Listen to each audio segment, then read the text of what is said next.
Well, I think less than the dollar value, it's just more about the idea of growth and business mindset too. 25 million at the time seemed crazy to me, but when you start becoming a headlining touring act and brands want to get involved with you and you can go do private events and whatnot, it's you're capable of making it. And it's just really just I want to look at it like it's just a continuum of who I am, really. I've always stayed to myself, always been in my own bubble, whether it's with the fam or whether it's training. How I process it all is just, I continue to do what I was doing 10 years ago, and that's like, be better in myself, better in the craft, and not look at it as bright light. We were watching it on the iPad, the pre-telecast, and it kept cutting out. And then it just cut right back on for the moment where they're like, best rap album goes, and they said Take Care, and I almost was like, oh, I didn't, like, it almost didn't even sound like my album. And then we just started going nuts, and we got out literally in the middle of the street, blocked cars, we all hugged. And then when I got back in the car, I realized that I had torn my suit. Where? So I stopped at a Where's the hotel. So you stopped at a hotel and sewed it up. And I told the tailor to meet me there, and she sewed up my suit. Well, yeah, like for the OGs, like for Kano, for Ashley, for Scorch, like all those guys, like it's like, to see them be able to continue this is an incredible feeling for me. And for the next wave, like for Sims, Dave, I just think it's something that can assist. I mean, obviously Dave is on the moon already, but but these are the type of things that really get to put on display how talented people are. It's really all in the music at that point. Mm-hmm. Yeah, because you can rock with that person. Right. And they give you a trash song and you be like, yeah. I'm not inspired by it. So the record just has to be something that I can connect to. Why just a single word for every song? It just, and did it get hard when you start thinking like, damn? Oh, that's too songs. Like, what am I, yeah, you know what I'm saying? Hey, if you can see that list was like Scrabble, man, trying to figure out what emotion captured the actual lyrics. Yeah, like, I just,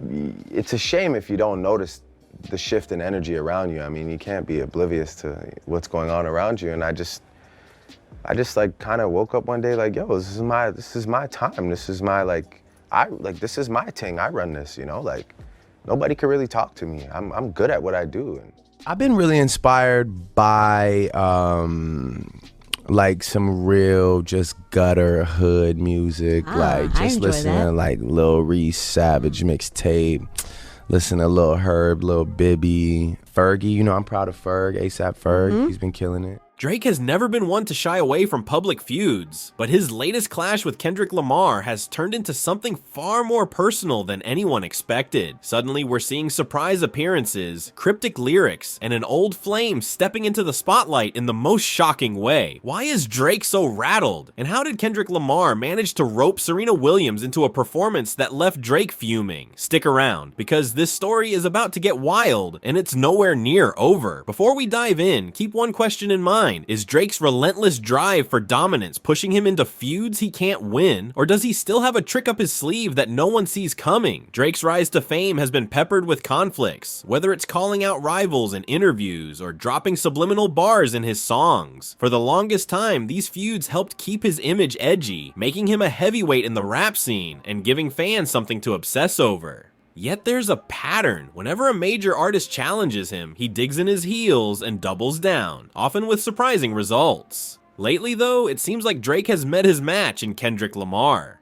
Kendrick is not just another rapper throwing random shade. He's bagged Grammy after Grammy and gained the kind of respect that can't be dismissed with a clever tweet. Drake, known for wanting the final word, can't seem to contain his frustration when it comes to Kendrick's one-upmanship. But if you thought things were already tense, just wait until you see how Kendrick turned the heat up and forced Drake into a corner. Originally, Drake and Kendrick had a mutual respect for each other's artistry, at least on the surface. Early interviews had them praising each other's talents, and there was talk of how they were pushing the hip-hop genre forward. But fans began noticing subtle disses and lyrical jabs. Kendrick's verse on Control made waves. waves, calling out multiple names in the industry, setting off an arms race of who could outshine whom. Drake, never one to back down, responded with veiled references in his own music. Still, neither artist addressed the tension directly until Kendrick's star rose higher. Grammy wins and mainstream acclaim made him more confident in calling out rivals by name, or through not-so-subtle references. And that's when the pettiness turned into a public spectacle, culminating in a Super Bowl performance no one was expecting. Yet this wasn't just about stage time or musical rivalries. Another major player was about to step into the spotlight, someone with a complicated history tied to Drake. When Kendrick Lamar took center stage at the Super Bowl, most fans anticipated a high-energy performance full of hits. What they didn't anticipate was the surprising cameo from Serena Williams. The moment she stepped out, audiences erupted, but the real showstopper was her dance routine, an unmistakable nod to a track rumored to be aimed squarely at Drake. In seconds, social media lit up. Speculation swirled about why Serena would make such a pointed statement alongside Kendrick. Were they merely collaborating for entertainment, or was this personal? Given Serena's past with Drake, the performance felt like more than just a fun surprise. It looked like payback. But how did Serena Williams get involved in such a direct shot at her ex-flame? The answer lies in the messy history she and Drake share. Long before this Super Bowl appearance, Serena and Drake were rumored to be romantically linked. While they never publicly confirmed anything, their chemistry was undeniable, yet the relationship, or whatever it was, didn't end well. Over the years, Drake has earned a reputation for brooding over exes who move on without him. Rihanna is a classic example. After their breakup, Drake never missed a chance to make subtle, and sometimes not so subtle, digs at her and her new partners. Serena was no exception. When she married tech entrepreneur Alexis Ohanian and started her family, Drake's attitude shifted from admiration to pettiness. In one of his tracks, he went so far as to call Alexis a groupie, conveniently forgetting that he himself had been labeled Serena's most embarrassing groupie for years. Though Serena mostly stayed above the drama, it's rumored she never forgot the sly insults Drake hurled her way. And if you think Serena's mere presence at the Super Bowl was her only payback, you won't believe what happened next, and how Drake fired back. Drake's response to Serena's appearance with Kendrick was swift. During his next show in Melbourne, he switched a lyric in Knife Talk to hint that the beef is live and declared, "Spoiler alert, I never die." Fans instantly interpreted it as a direct call out to Kendrick and Serena, suggesting Drake was ready to reopen hostilities. This kind of public meltdown isn't unusual for Drake. When he feels cornered or humiliated, he often retaliates with fresh lyrics or social media snipes. But if Drake hoped this outburst would shift the conversation in his favor, he was sorely mistaken. Twitter and Instagram erupted with memes mocking his insecurity and praising Serena for standing her ground. Some said it was the ultimate clapback, while others wondered if Kendrick orchestrated the entire spectacle to get under Drake's skin. Yet in the midst of all this drama, Drake took a peculiar step that only added more chaos to the situation, a mysterious data dump of epic proportions. Right when everyone was buzzing about the Super Bowl fiasco, Drake dropped a massive 100-gigabyte stash of unreleased content on a random site, teasing it from a burner Instagram account he'd been using in secret. This treasure trove included studio recordings, behind-the-scenes footage, and never-before-heard tracks with stars like Young Thug, 21 Savage, and Lotto. Normally, such a colossal release would dominate headlines and overshadow any feud, but not this time. Kendrick's Super Bowl performance and Serena's pointed dance overshadowed Drake's attempted diversion. Even more intriguing was the revelation buried in that footage. Drake casually told his mom, Sandra, that the track Too Good was actually inspired by his relationship with Serena, not Rihanna. This tidbit landed like a bomb, fueling the rumor that Drake was frantically trying to reclaim the narrative. Instead, it simply added another layer to the ongoing conflict. As the dust settled on this leak, fans and critics alike began forming theories about what really happened and whose side they should take. The conversation was about to get a whole lot louder. Social media went wild dissecting every angle of this feud. How did Kendrick manage to rope Serena into his performance so seamlessly? Some insisted she volunteered, purely out of spite for Drake's endless jabs. Others believed Kendrick reached out precisely because he knew Serena still had unfinished business with Drake. Either way, the reveal that she didn't get paid a dime for that Super Bowl cameo only amplified the drama. Clearly, she was there for one reason: to send Drake a message. Fans are now calling this one of the most explosive rap feuds in recent memory. People are speculating that Drake will try to strike back with another diss track, maybe even an entire project aimed at Kendrick. But there's a sense that each new shot from Drake lands weaker weaker than the last. Kendrick, on the other hand, seems to thrive off controversy, ready to escalate the fight to even pettier levels. What does all of this say about Drake's larger pattern of behavior, especially when it comes to ex-partners who dare to move on? The next section uncovers the bigger picture. Zooming out, it's hard not to notice Drake's repeated habit of lashing out when he feels rejected. Rihanna, Halle Berry, Serena. Each story follows a similar script. Drake shows public adoration. They either move on or don't reciprocate, and he retaliates with bitter remarks. Add in his ongoing rivalry with Kendrick Lamar, and you have a pattern of Drake cycling through admiration, rejection, and public indignation. For a while, Drake's approach worked in his favor, giving him a reputation as a sensitive artist who turned heartbreak into hits. But with Kendrick's unwavering confidence and Serena's refusal to back down, Drake's usual tactics might be losing their punch. If he keeps feeding this feud, he risks looking like an artist who can't accept defeat. On the other hand, if he backs off, he might forfeit the final word he's always fought to claim. Which path will Drake choose? That question lingers as the feud escalates, and the possibility of an even bigger confrontation looms on the horizon. This battle between Drake, Kendrick Lamar, and now Serena Williams is more than just another rap beef. It's a clash of egos and old grudges, with personal histories fueling public controversies. The harder Drake fights to maintain control, the more he seems to unravel, while Kendrick and Serena continue to find new ways to turn the spotlight back onto him. Will Drake channel his frustration into a career-defining response, or is he simply digging himself deeper into a feud he can't dominate? Let me know your thoughts in the comments. Who's really running this show, and how far will they push the boundary before someone waves the white flag?